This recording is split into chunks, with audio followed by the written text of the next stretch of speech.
भारत के इतिहास में कई वीर हिंदू शासक और योद्धा हुए, पर जब मोहम्मद गोरी ने सम्राट पृथ्वीराज चौहान को पराजित कर भारत पर मुस्लिम सत्ता कायम करी, उसके बाद मलेच्छों ने भारत में साम्राज्य विस्तार बहुत तेजी से करा।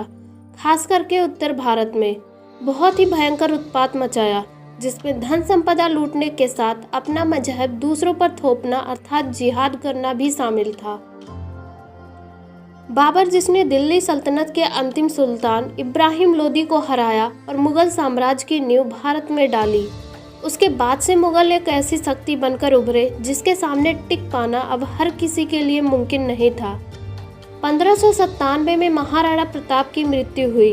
उत्तर भारत में अकबर और मुगलों को टक्कर देने वाला कोई नहीं बचा था, क्योंकि अकबर की छाती में कील की तरह चुभने वाला मेवाड़ उसकी मृत्यु के पश्चात ही सही जहांगीर ने संधि सहायता से मुगल साम्राज्य में मिला लिया।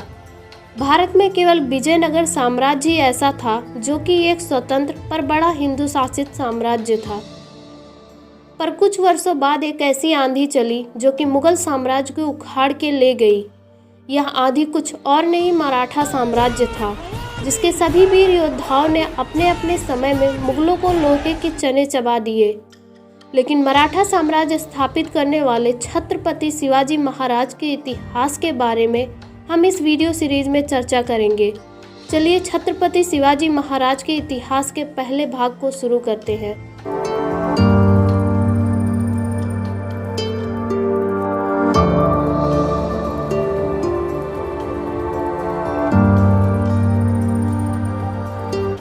सत्रहवीं सदी के शुरुआती वर्ष थे। भारत जैसे हिंदू बाहुल्य देश में संपूर्ण उत्तर में मुगलों का ढक्कन पर बीजापुर सल्तनत व अहमदनगर सल्तनत का व कुछ भाग पर गोलकुंडा सल्तनत का शासन था। भारत के बिल्कुल दक्षिण में विजयनगर साम्राज्य एक स्वतंत्र साम्राज्य के तौर पर खड़ा था। बंदरगाहों पर पुर्तगालियों का कब्जा था। ढक्कन के मुस्लिम सुल्तान सेना के लिए मुस्लिम सैनिक व सेनापतियों को भर्ती करना अधिक पसंद करते थे, परंतु उत्तर में मुगल साम्राज्य होने के कारण व बंदरगाह पुर्तगालियों के कब्जे में होने के कारण मजबूरन ढक्कन के सुल्तान को हिंदू अधिकारी भी नियुक्त करने पड़ते थे, जो उनकी एक मजबूरी थी। भारत में अहमदनगर नाम की रियासत थी। बीजापुर अहमदनगर मुगलों के बीच संघर्ष चलते रहते थे। इस बीच शहजादा खुर्रम शाहजहां नाम से मुगल सिंहासन पर बैठा। तब उसने अहमदनगर के विरुद्ध अभियान चलाए। अहमदनगर सल्तनत में शाहजी भोसले नाम का एक सेनापति था। लखुजी जादव नाम के सेनापति निजाम शाही में थे। उनकी पुत्री जीजाबाई से ही शाहजी का विवाह हुआ था। शाहजी भी बड़े पराक्रमी योद्धा थे, परंतु साथ ही साथ एक स्वामी भक्त सेनापति थे। थोड़ी बात शाहजी के बारे में करना आवश्यक है। शाहजी जब निजाम शाही में थे तब वहाँ का शासक एक कट्टर और धूर्त व्यक्ति फतेह खान था। जब मुगलों ने बीजपुर के साथ मिलकर निजाम शाही पर आक्रमण करा तब शाहजी ने करारा जवाब अपने शत्रुओं को दिया, लेकिन फतेह खान की भी कुछ समय बाद हत्या हो गई एवं शाहजी कुछ समय के लिए मुगलों की सेना में चले गए, परंतु निजाम शाही के लिए वह अधिक समय तक मुगलों के साथ नहीं रहे। वह अपने साथ सेना संगठित करने लगे। कुछ वर्षों के भीतर ही शाहजी ने निजाम शाही की ओर से मुगलों के विरुद्ध मोर्चा खोल दिया।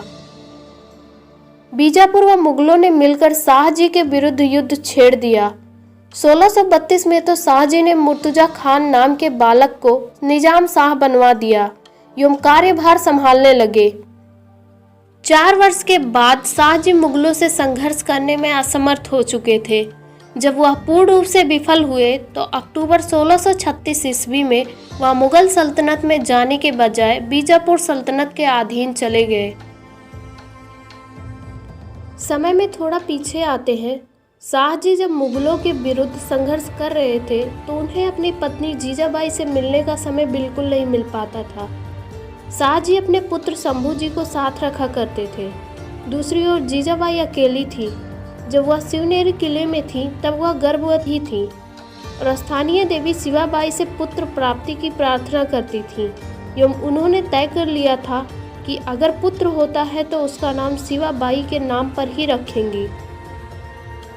19 फरवरी 1630 को जीजाबाई की इच्छा पूरी हुई वचनानुसार पुत्र का नाम शिवाबाई के नाम पर शिवाजी रखा गया। वापस हम शाहजी व बीजापुर की ओर लौटते हैं। शाहजी ने जब मुगलों के साथ शांति स्थापित करी तो शाहजी को त्रयंबक, शिवनेरी व अन्य 4 दुर्ग मुगलों को देने पड़े।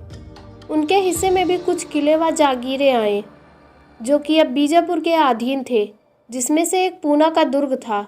इसका प्रशासक शाहजी ने दादूजी कोंडदेव को नियुक्त करा व जीजाबाई और शिवाजी को उनके संरक्षण में छोड़ दिया। शाहजी राजनैतिक व अपनी दूसरी पत्नी तुकाबाई मोहिते से अधिक प्रेम होने के कारण वह शिवाजी से उतने जुड़े नहीं थे।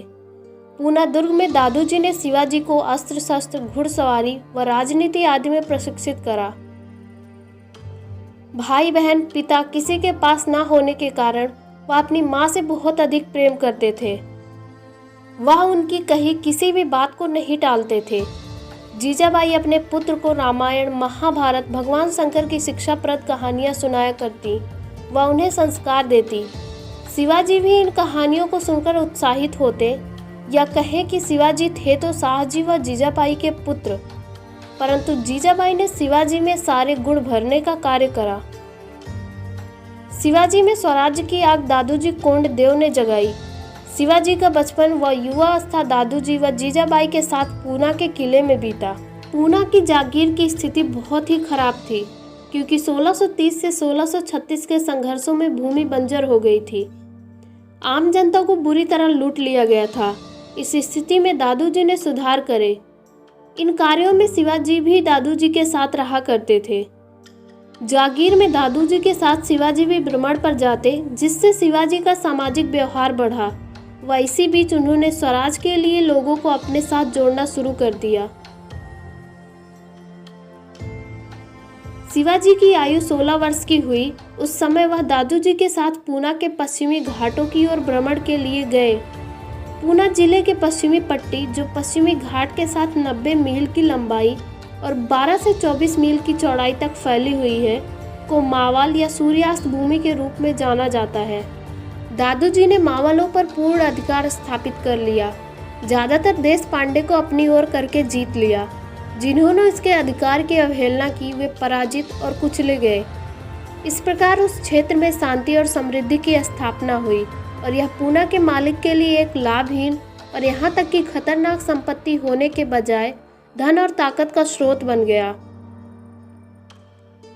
शिवाजी को इस क्षेत्र में अपने साथी मिल गए, जिनमें येसाजी कंक, बाजी पासलकर व तानाजी मालुसरे आदि प्रमुख थे।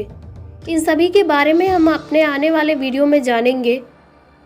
16 वर्ष की आयु से ही शिवाजी अपने सभी साथियों के साथ बीजापुर के किसी किले को जीतना चाहते थे। दादूजी का दिया प्रशिक्षण, दिल में जीजाबाई के संस्कार, मन में स्वराज्य की अभिलाषा लेकर 16 वर्ष की आयु में आदिल शाही के एक किले पर आक्रमण करने का निर्णय लिया।